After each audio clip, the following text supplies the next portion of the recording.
శాకాదాన వ్రతం ఎప్పటి నుంచి ప్రారంభం చేయాలి? శాకాదానం మనకి ఆషాఢ శుద్ధ దశమి నుంచి శాకాదాన వ్రతం చేయాలి అనేటువంటి విషయం మనకి ఆధ్యాత్మిక గ్రంథాల్లో కనిపిస్తోంది. అసలు శాకాదానం ఎందుకు చేయాలి? అమ్మవారికి శాకంబరి అనేటువంటి పేరు కూడా ఉంది.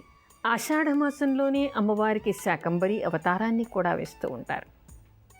అయితే దీనికి పురాణాల్లో మనకి దేవీ భాగవతంలో ఒక కథనం కనిపిస్తుంది. పూర్వం ఒకప్పుడు వర్షాలు లేకుండా పూర్తిగా భూమి బీటలు వారిపోయి పంటలు లేకుండా పాడి లేకుండా పశువులు చనిపోయి అందరూ ఆకలితో ఆర్తనాదంతో ఏడుస్తూ అమ్మవారిని ప్రార్థన చేశారుట. చేసినప్పుడు అమ్మవారు శతాక్షి రూపం ఎత్తి దర్శనమిచ్చిందిట. కరుణా సముద్రాలైనటువంటి ఆ అమ్మవారు, శతాక్షి అంటే 100 కన్నులు కలిగినది అనేటువంటి అర్థం. ఆవిడ కంటి నుంచి ఆ కన్నీరు ప్రవాహమై జలాశయాలన్నీ కూడా నిండిపోయాయిట. అమ్మవారిని స్తుతించారుట. ఆకలితో మలమలా మాడుతున్నాము, మాకు తినడానికి ఆహారం కావాలని చెప్పేసి అడిగారుట.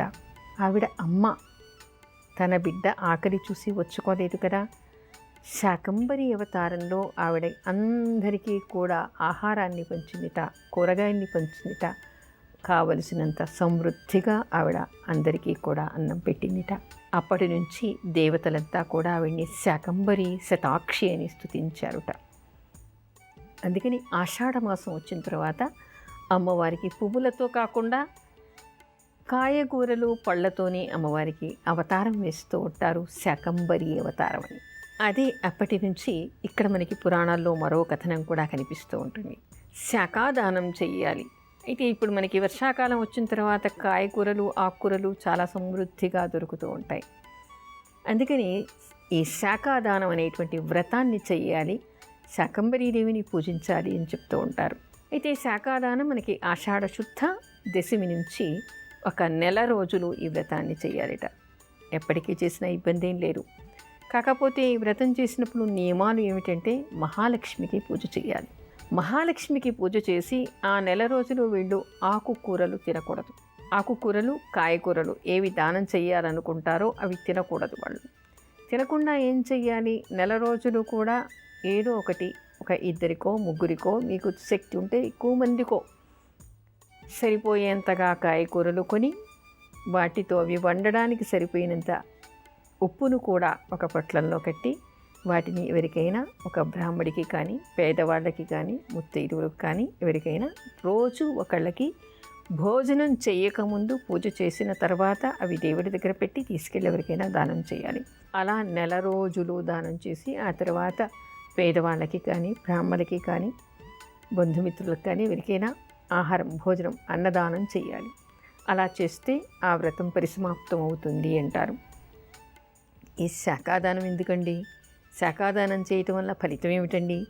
ఎందుకు చెయ్యాలి అనే సందేహాలు కూడా చాలామందికి వస్తాయి. ఈ పురాణాల్లో మరో కథనం కూడా కనిపిస్తుంది. అమ్మ, అలాంటి వాళ్ళది నిజమైన ప్రేమ కాదు, అది వ్యామోహం. ఎగ్జాక్ట్లీ చిన్నత్త, నిజంగా ప్రేమించుకున్న వాళ్ళు అలా చేయరు. ఎంత మనసు విరిగిపోతే కన్న కూతుర్ని పట్టుకొని మా దృష్టిలో చచ్చిపోయా ఉంటుందా తల్లి?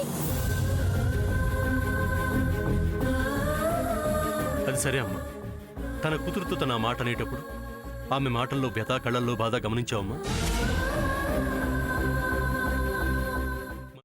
పెద్దబాబుకు బర్త్డే విషెస్ చెప్పు కూడా వెళ్ళాం కదా. ఊరికే ఎలా కాలిపోతుంది? మంట పెడితేనో పడితేనో తగలబడుతుంది.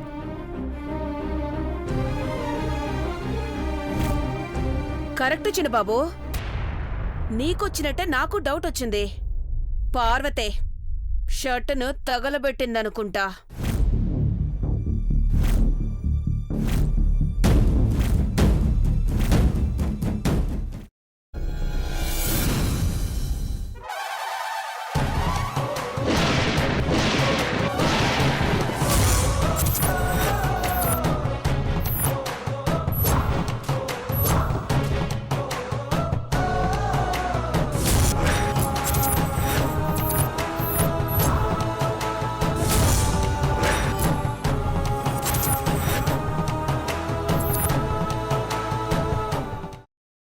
తర్వాత పొట్టు తీసేసి చాప్ చేసి పక్కన పెట్టుకోవాలి.